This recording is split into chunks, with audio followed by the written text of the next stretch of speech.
Hey, good day everybody, this is Joe. Hey, you want to hear a good joke? How can you tell if a YouTuber's lying when he says, this is just going to be a short video? Well, anyways, I have a short video that I'm going to do about two different kinds of thermal paper. The 8.5 by 11 letter size that comes in the sheet format and the roll type fax paper. And I want to do a short little comparison on how sensitive these two papers are to scratches. Stay tuned. So do you see that little mark right there?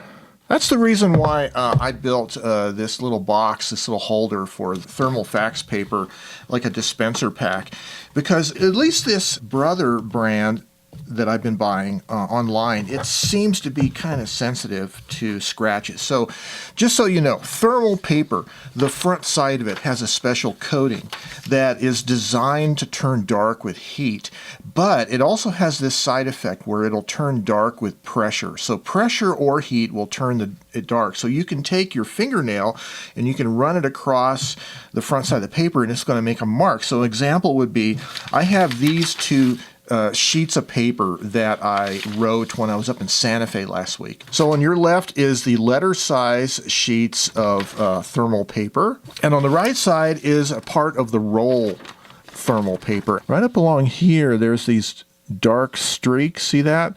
Those dark streaks came from just the pressure of something handling the paper. That, you know, it comes in a roll, and if you lay it down on something or something goes across it, it puts pressure on it and scratches. So I'm really kind of curious as to how both of these kind of papers are to pressure.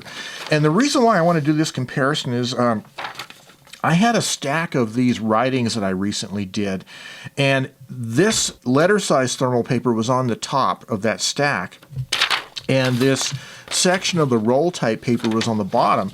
And I noticed that I haven't really been seeing too many scratches and marks on this letter size thermal paper, and I thought, well, that's kind of interesting because I seem to see a lot of it on the roll type fax paper. And so let's go get a couple of pieces of each of these papers and let's do a scratch test, shall we?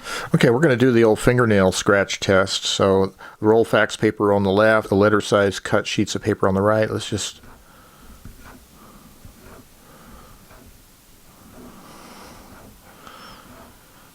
Yeah, pretty obvious difference here in scratch sensitivity. The letter cut sheets of paper, 8.5 by 11 letter size, are just so much less sensitive to smudges and scratches than the right side. Okay, so we did the scratch test. We know that the thermal paper in the rolls is a little more sensitive to scratches and marks than the flat sheet paper. So what about heat? I remember years ago, I had a composition book. It was a black plastic covered composition book, and I had a receipt inside the front cover and left it in my car with the windows up on a hot summer day in Albuquerque. And I came back a few hours later, opened it up, and the receipt was almost all black, and I couldn't read anything on the receipt, right? So here's a really non-scientific, totally uncontrolled test. Let's try the heat test and see which one of these will turn color first with heat, shall we?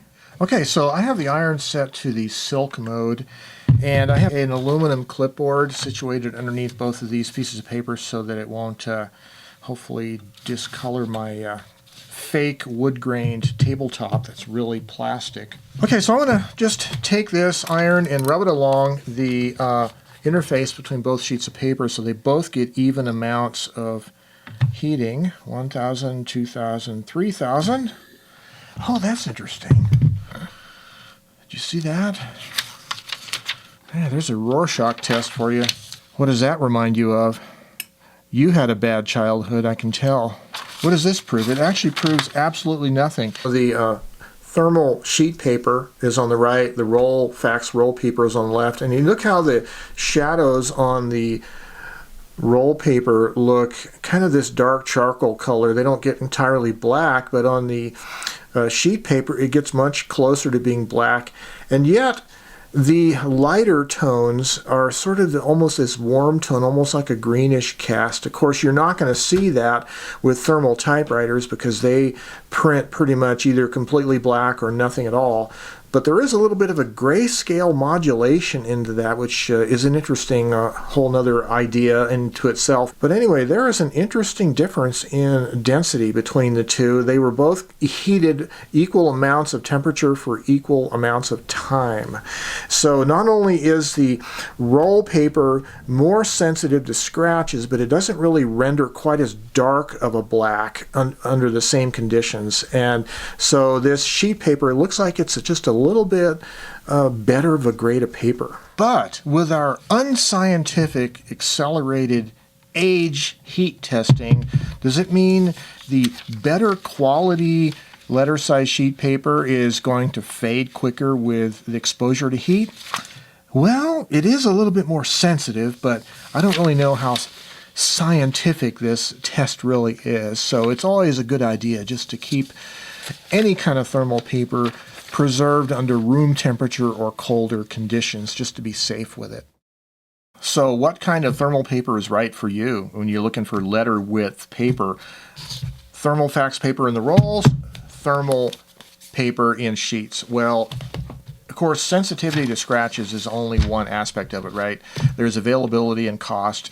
It depends on what the purpose of your writing is. If you're sending an actual letter to somebody done on a thermal typewriter, you might want to use the letter type paper only because, well, first of all, it sits flatter. It's not going to curl on you as easily, but it's less prone to smudges and marks. It just looks nicer. Whereas on the roll paper, this is really more for the kind of writing you might do in your own private life, your own journal writing, early first draft kind of writings that you might harvest later on for use in a more serious work that you're going to be editing this and transcribing it into a word processor to finish it.